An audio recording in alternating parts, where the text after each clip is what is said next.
Hello students, हम अपनी नई यूनिट शुरू करते हैं। यूनिट 6 ग्रेविटेशन, जो कि बहुत ही सिंपल है। वैसे तो इसमें कई चीजें आपने 9th में पढ़ रखी हैं, लेकिन हम फिर से रिवाइज करेंगे।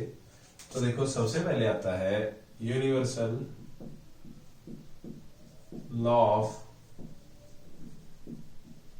ग्रेविटेशन।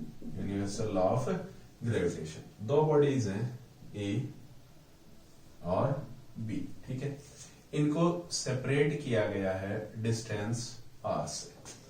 तो ये तो यूनिवर्सल लॉ है कि इन दो बॉडीज के बीच में कोई ना कोई फोर्स जरूर होगा। वो मे बी अट्रैक्शन का होगा, मे बी रिपल्शन का होगा। ये बिल्कुल वैसा ही है जैसे आप लोग रोड से जा रहे हैं अकेले, कोई और सामने से रोड से आ रहा है, तो दोनों एक दूसरे को देखते जरूर है। अब वो उसको अच्छा लगे या बुरा लगे, या उसको मतलब ये तो नहीं है ना कि हमने एक दूसरे को देखा ही नहीं और एक दूसरे को क्रॉस कर गए। तो ये तो यूनिवर्सल लॉ है कि दो बॉडीज के बीच में, चाहे वो कितना ही दूर से हो, कितना ही पास हो, उनके बीच में कुछ ना कुछ फोर्स ऑफ अट्रैक्शन, जैसे बाय चांस इस वक्त मैं पढ़ा रहा हूं, तो एक तो मेरे लिए मैं इस वक्त सिंगल बॉडी इस रूम में, अगर बाय चांस मैं क्लास में पढ़ा रहा हूं तो मेरे ऊपर जो मेरा इम्पैक्ट है आप लोगों का मेरे ऊपर, और मेरे ऊपर आप लोगों का, सॉरी मेरा आप लोगों के ऊपर इम्पैक्ट होता है ना कुछ। जैसे बच्चा स्टेज पे जाता है तो घबरा जाता है, क्यों? क्योंकि वो बाथरूम में अकेला गा लेगा, लेकिन स्टेज पे जाते ही वो घबरा जाएगा। क्यों? क्योंकि दूसरे सामने उसको क्या दिख रहे हैं, अलग अलग बॉडीज। तो उन बॉडीज का हमेशा कुछ ना कुछ इम्पैक्ट होता है। लेकिन मैं बात कर रहा हूँ यूनिवर्सल लॉ ऑफ ग्रेविटेशन की। तो gravitation is a kind of force which just attract each other. वो क्या करता है? अट्रैक्शन फोर्स लगाता है। वो क्या लगाता है बेटा? अट्रैक्शन फोर्स लगाता है, ठीक है। तो अट्रैक्शन फोर्स लगाता है, तो इन दोनों के बीच में क्या होगा? फोर्स ऑफ अट्रैक्शन, ठीक है। तो जो फोर्स ऑफ अट्रैक्शन होगा वो डायरेक्टली प्रोपोर्शनल होता है प्रोडक्ट ऑफ देयर मासेस। तो बाय चांस ए बॉडी का जो मास है वो कैपिटल एम, बी बॉडी का जो मास है वो क्या है? Small M. तो product of their masses and inversely proportional to the square of the distance. इन दोनों के बीच का डिस्टेंस कितना है? r। जैसे ही मैं प्रोपोर्शनलिटी साइन हटाता हूं तो f is equal to G M M upon R square. ये क्या है मेरे पास? Universal law of gravitation between two bodies. यानी मैं कहीं भी चला जाऊं, मेरे पास क्या रहेगा? यूनिवर्सल लॉ रहेगा। g की वैल्यू क्या होती है? 6.67 into 10 raise to power minus 10 raise to power minus 12, ठीक है, या 13 होती होगी। 6.67 into 10 raise to power minus 12, ठीक है। तो हमारे पास जो जी है, इसी को मैं क्या बोलता हूं? Gravitational constant. इसको मैं क्या बोलूंगा? ग्रेविटेशनल कांस्टेंट, ठीक है। तो ग्रेविटेशनल कांस्टेंट बोलूंगा तो क्या हो जाएगा हमारे पास? जी की वैल्यू, ठीक है। तो अब निकालते हैं relation between small G and gravitational constant capital G. मुझे क्या निकालना है? रिलेशन निकालना है, ठीक है। तो देखो,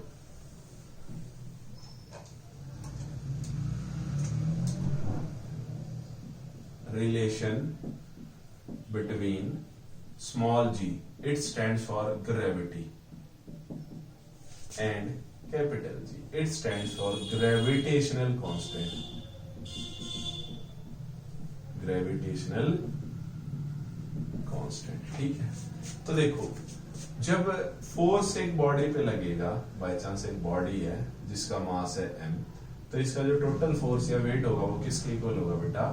mg। इक्वेशन 1। अभी हमने यूनिवर्सल लॉ भी निकाला है। यूनिवर्सल लॉ स्टेट करता है कि फोर्स क्या होता है? G M M upon R square. Equation 2। मैं दोनों का जब लेफ्ट हैंड साइड इक्वल है तो मैं राइट हैंड साइड भी क्या कर लेता हूं बेटा? इक्वल आमने सामने प्लेस कर लेता हूं। तो M G is equal to G M M upon R square. M से एम कैंसल आउट, तो जी की वैल्यू क्या निकल गई?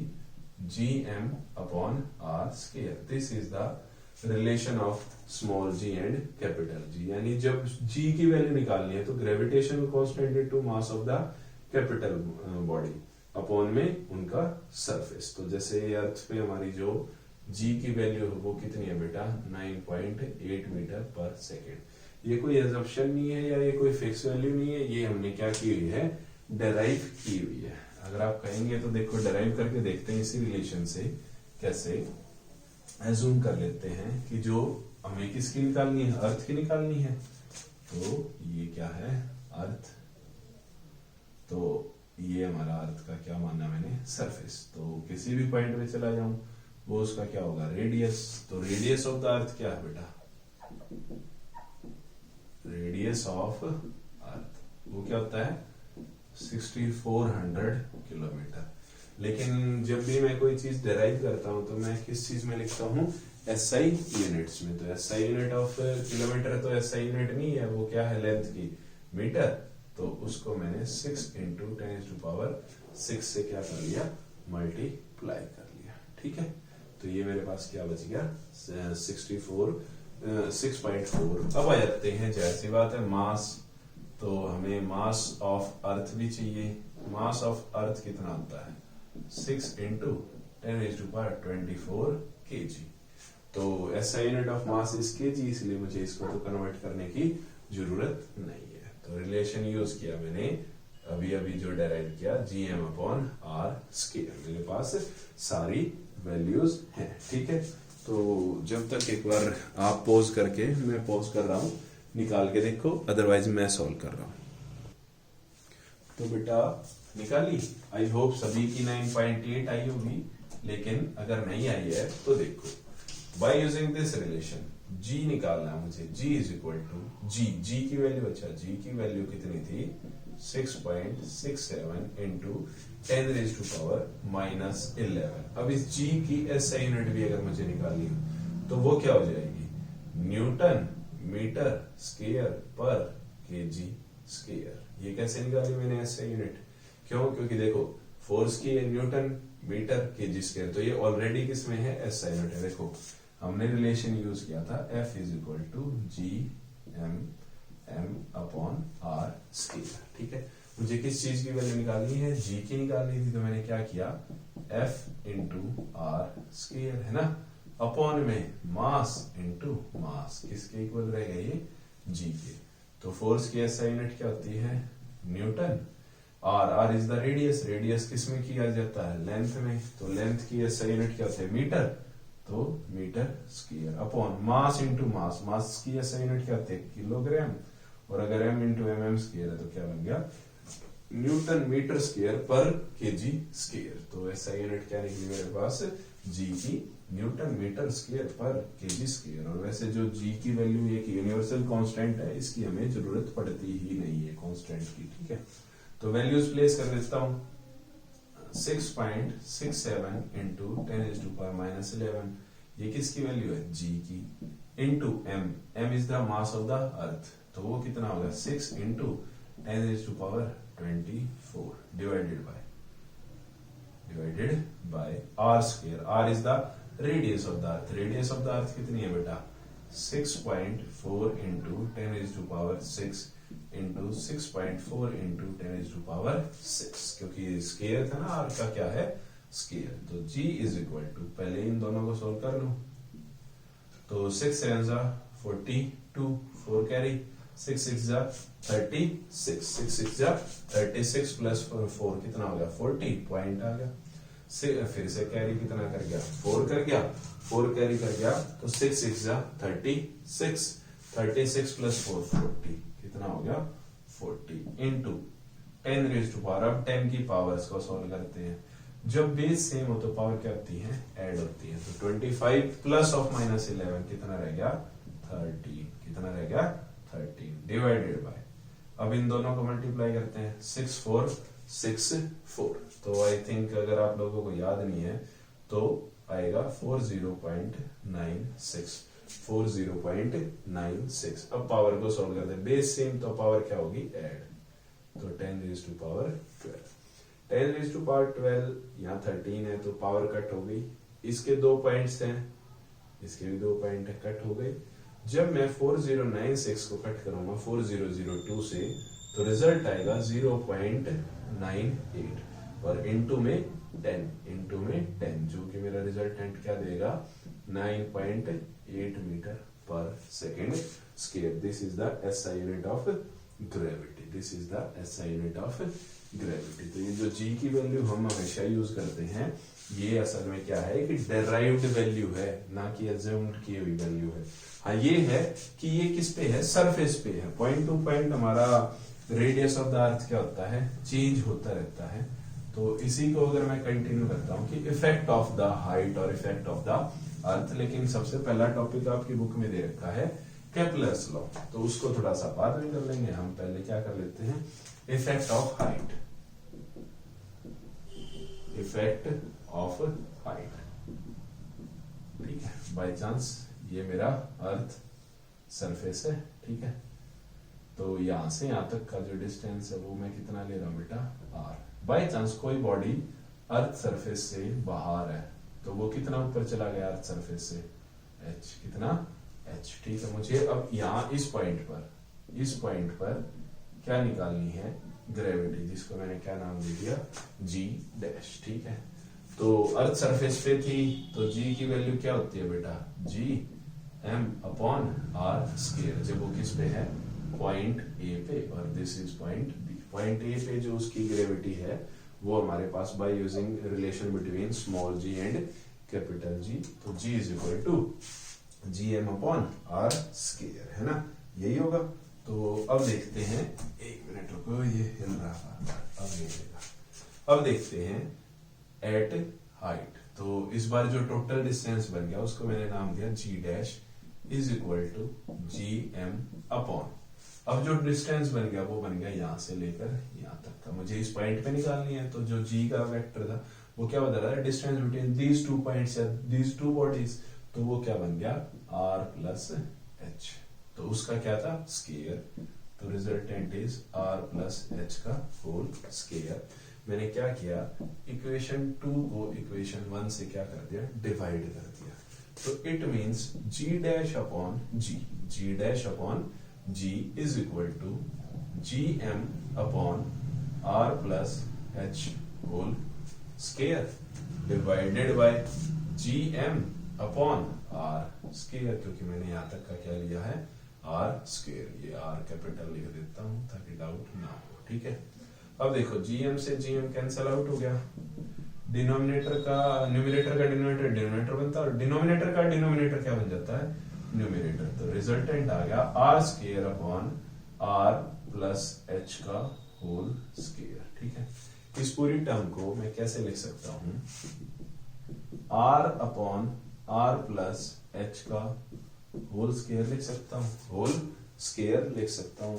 तो हमने क्या किया, G dash is equal to G into R upon R plus H का होल स्क्वायर। उन्होंने इस चीज को क्या किया है, अब ये भी तो एक रिलेशन है, यानी मुझे सिर्फ इस आर की वैल्यू चाहिए जो कि गिवन है 6.4 इंटू 10⁻6 प्लस एच जितना उसकी हाइट है। बाई चांस अगर वो हाइट है 1 इंटू 10⁻6, तो टोटल हाइट कितनी हो जाएगी बेटा, 6 इंटू 10⁻6, 6.4 प्लस 1 6.4 7.4, टोटल कितना हो जाएगा आर प्लस एच। इससे भी मेरी जी डैश की वैल्यू निकल जाएगी, जी की वैल्यू क्या है, गिवन है।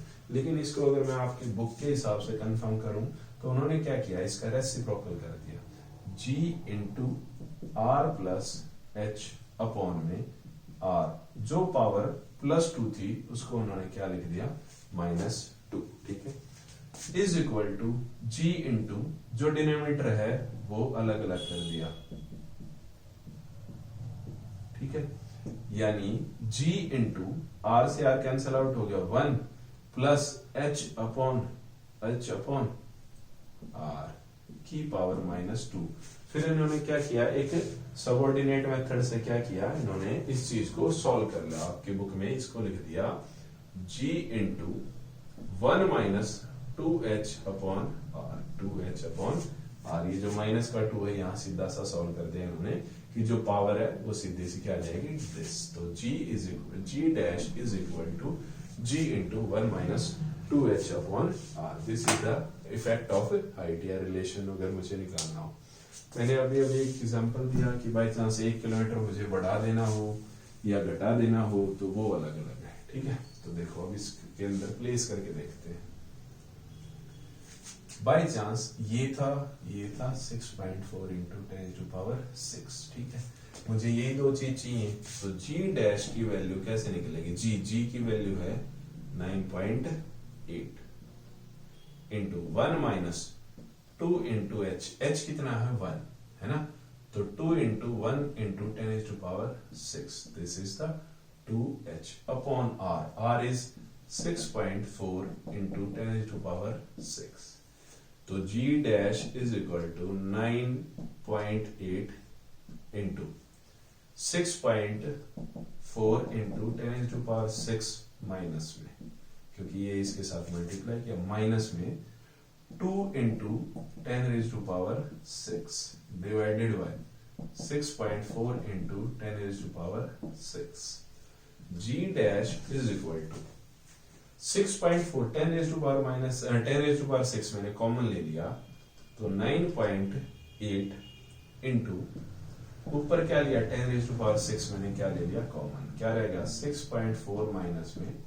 2 डिवाइडेड बाय, यहां भी 10⁻, अगर मैंने 6 कॉमन ले लिया तो क्या हो गया 10⁻6 से 10⁻6 क्या हो गया, कैंसल आउट हो गया, और यहाँ क्या रहेगा 6.4 माइनस में 2, तो कितना रिजल्ट रहेगा 9.8 इंटू 6.4 माइनस 2 4.4 डिवाइडेड बाय 6.4, इस पॉइंट से अगर इस पॉइंट को कैंसल आउट कर देता हूँ, इस पॉइंट को इनटू में क्या कर देता हूँ 10 कर देता हूँ, तो रिजल्टेंट मेरे पास क्या आएगा, एक बार इसको सॉल्व करके देखते हैं, तो कितना हो गया 98 को अगर अप्रोक्सीमेटली मैं 10 भी लगाता तो कितना हो गया 444 इंटू 288, और 4400 में से 88 घटा दिए तो कितना रिजल्ट आ गया 4312, इन दोनों को जब मल्टीप्लाई करूंगा तो रिजल्ट मेरा क्या आएगा 4312 डिवाइडेड बाय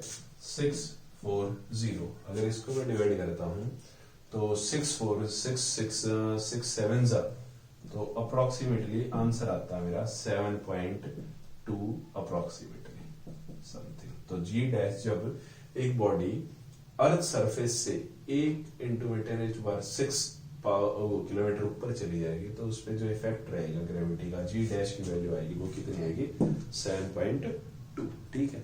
तो ये तो था effect of height. By chance इस बार बॉडी सरफेस के ऊपर जाने के बजाय क्या करे, अर्थ की तरफ जाना शुरू हो जाए, टुवर्ड्स इट सेंटर। वैसे हम सेंटर किस चीज को मान रहे हैं, अपने सरफेस को मान रहे हैं, लेकिन हम जानते हैं कि हम अर्थ के सेंटर पे नहीं रहते, ठीक है। तो ये मेरी अर्थ है, ये मेरी क्या है अर्थ है, ये क्या है सरफेस। तो एक बॉडी डी चली गई, तो यहां से यहां तक का डिस्टेंस कितना था बेटा r, मुझे इस पॉइंट पे निकालना है, पॉइंट ए पे, पॉइंट ओ से, ठीक है। तो इन दोनों के बीच का डिस्टेंस मेरे पास पहले g की वैल्यू क्या थी, gm upon r square, g dash की वैल्यू क्या हो जाएगी gm अपॉन ये वाला डिस्टेंस कैसे जाएगा, इस टोटल में से अगर मैं ये माइनस कर दूं, इस टोटल में से अगर ये डेप्थ माइनस कर दूं तो क्या बन जाएगा r माइनस डी का होल स्क्वायर। मैंने क्या किया, फिर से वही g dash upon g is equal to, तो m से m कैंसल आउट हो गया, तो g डैश का वैल्यू रहेगी r minus D whole square divided by r square. g dash is equal to g into r upon sorry इस radius को भी मैंने अंदर ही ले लिया, तो क्या बन गया r upon r 1 minus d upon r power 2। This is the effect of depth, effect of depth, ये क्या है इफेक्ट ऑफ डेप्थ, ठीक है। ये तो थे सिंपल से हमारे ग्रेविटेशन के, ठीक है। तो वैसे तो ये चैप्टर बिल्कुल ऐसा ही है, लेकिन अब हम करते हैं केपलर्स लॉ, तो वो मैं नेक्स्ट वीडियो में अपलोड करता हूं, जब तक आप लोग ये करें, ठीक है। Thank you.